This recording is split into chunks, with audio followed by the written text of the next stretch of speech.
ॐ अथ श्री धनलक्ष्मी स्तोत्रम्। श्रीधनदा उवाच देवी देवमुपागम्य नीलकण्ठं मम प्रियं कृपया पार्वती प्राह शङ्करं करुणाकरं। श्रीदेव्युवाच ब्रूहि वल्लभसाधूनां दरिद्राणां कुटुम्बिनां दरिद्रदलनोपाय मञ्जसैव धनप्रदं। श्रीशिव उवाच पूजयन् पार्वतीवाक्यम् इदमाह महेश्वरः उचितं जगदम्बासे तव भूतानुकम्पया ससीतं सानुजं रामं साञ्जनेयं सहानुगं प्रणम्य परमानन्दं वक्ष्येऽहं स्तोत्रमुत्तमं। धनदं श्रद्धधानानां सद्यः सुलभकारकं योगक्षेमकरं सत्यं सत्यमेव वचो मम। पठन्तः पाठयन्तोऽपि ब्राह्मणैः आस्तिकोत्तमैः पठन्तः पाठयन्तोऽपि ब्राह्मणैरास्तिकोत्तमैः धनलाभो भवेदाशु नाशमेति दरिद्रता। भूभवांशभवाम्भूत्यै भक्तिकल्पलतां शुभां प्रार्थयेत्तां यथा कामं कामधेनुस्वरूपिणीं। धनदे धनदे देवी दानशीले दयाकरे त्वं प्रसीद महेशानि यथार्थं प्रार्थयाम्यहं। धरामरप्रिये पुण्ये धन्ये धनदपूजिते सुधनं धार्मिके देहि यजमानाय सत्वरं।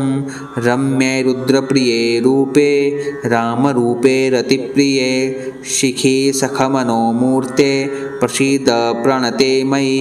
आरक्तचरणाम्भोजे सिद्धि सर्वार्थदायिके दिव्याम्बरधरे दिव्ये दिव्यमाल्यानुशोभिते समस्तगुणसम्पन्ने सर्वलक्षणलक्षिते शरच्चन्द्रमुखे नीले नीलनीरजलोचने चञ्चरीकचमूचारु श्रीहारकुटिलालके मत्ते भगवती मातः कलकण्ठरवामृते हासावलोकनैर्दिव्यैर्भक्तचिन्तापहारिके रूपलावण्यतारुण्य कारुण्यगुणभाजने क्वणत्कङ्कणमञ्जीरे लसल्लीलाकराम्बुजे रुद्रप्रकाशिते तत्त्वे धर्माधारे धरालये प्रयच्छ यजमानाय धनं धर्मैकसाधनं। मातस्त्वं मे विलम्बेन दिशस्व जगदम्बिके कृपया करुणागारे प्रार्थितं कुरु मे शुभे। वसुधे वसुधारूपे वसुवासववन्दिते धनदे यजमानाय वरदे वरदा भव। ब्रह्मण्यैर्ब्राह्मणैः पूज्ये पार्वती शिवशङ्करे स्तोत्रं दरिद्रताव्याधिशमनं सुधनप्रदं। श्रीकरे शङ्करे श्रीदे प्रसीद मयि किङ्करे पार्वतीशप्रसादेन सुरेश किङ्करेरितं। श्रद्धया ये पठिष्यन्ति पाठयिष्यन्ति भक्तितः सहस्रमयुतं लक्षं धनलाभो भवेद्ध्रुवं। धनदाय नमस्तुभ्यं निधिपद्माधिपाय च भवन्तु त्वत्प्रसादान्मे धनधान्यादिसम्पदः। इति श्री धनलक्ष्मीस्तोत्रं सम्पूर्णम्। ॐ अथ श्री धनलक्ष्मी स्तोत्रम्।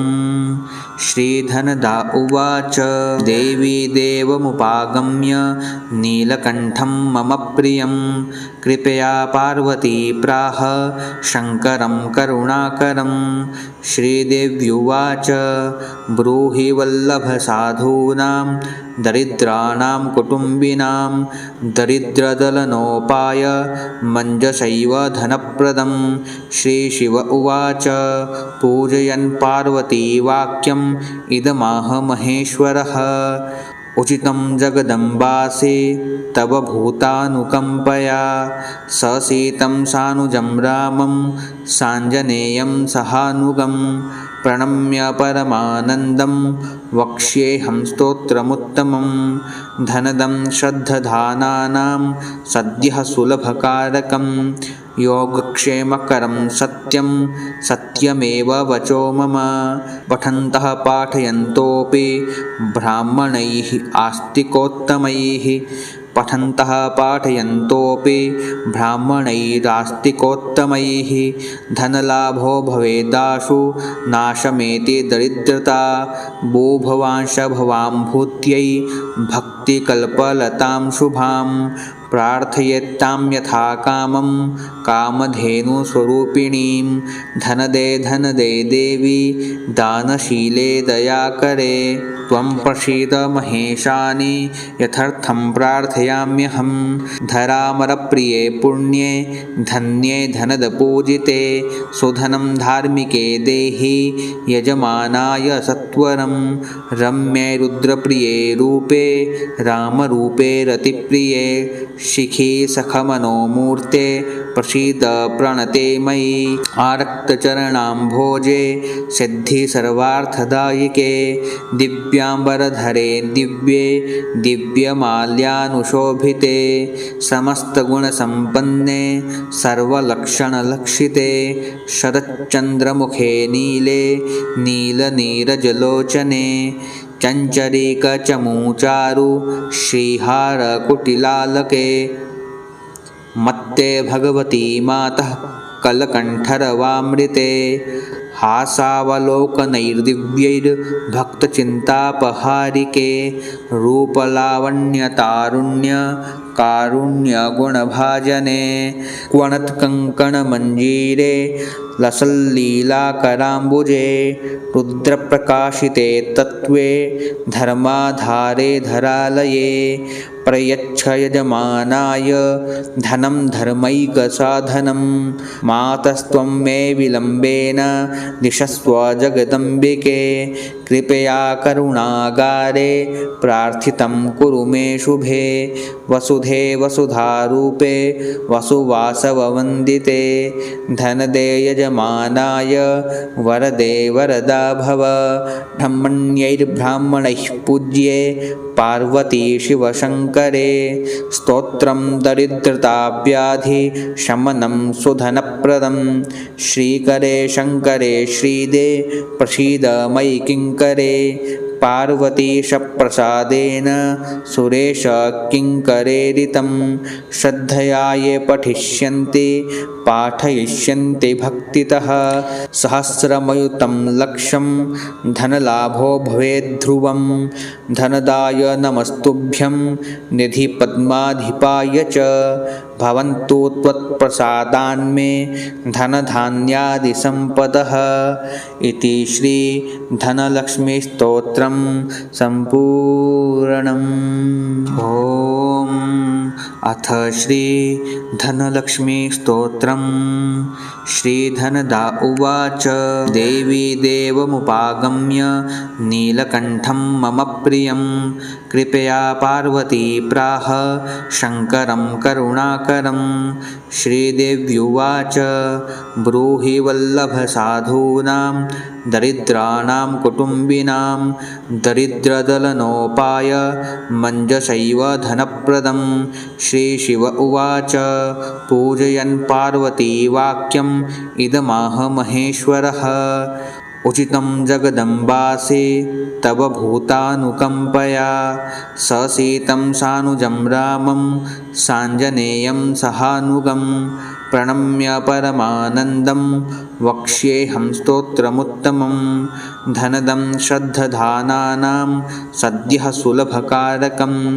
योगक्षेमकरं सत्यं सत्यमेव वचो मम पठन्तः पाठयन्तोऽपि ब्राह्मणैः आस्तिकोत्तमैः पठन्तः पाठयन्तोऽपि ब्राह्मणैरास्तिकोत्तमैः धनलाभो भवेदाशु नाशमेति दरिद्रता भूभवांशभवाम्भूत्यै भक्तिकल्पलतां शुभां प्रार्थयेत्तां यथा कामं कामधेनुस्वरूपिणीं धनदे धनदे देवी दानशीले दयाकरे त्वं प्रसीद महेशानि यथार्थं प्रार्थयाम्यहं धरामरप्रिये पुण्ये धन्ये धनदपूजिते सुधनं धार्मिके देहि यजमानाय सत्वरं रम्ये रुद्रप्रिये रूपे रामरूपे रतिप्रिये शिखि सखमनोमूर्ते प्रसीद प्रणते मयि आरक्तचरणाम्भोजे सिद्धि सर्वार्थदायिके दिव्याम्बरधरे दिव्ये दिव्यमाल्यानुशोभिते समस्तगुणसम्पन्ने सर्वलक्षणलक्षिते शरच्चन्द्रमुखे नीले नीलनीरजलोचने चञ्चरीकचमूचारु श्रीहारकुटिलालके मत्ते भगवती मातः कलकण्ठरवामृते हासावलोकनैर्दिव्यैर्भक्तचिन्तापहारिके रूपलावण्यतारुण्य कारुण्यगुणभाजने क्वणत्कङ्कणमञ्जीरे लसल्लीलाकराम्बुजे रुद्रप्रकाशिते तत्त्वे धर्माधारे धरालये प्रयच्छ यजमानाय धनं धर्मैकसाधनं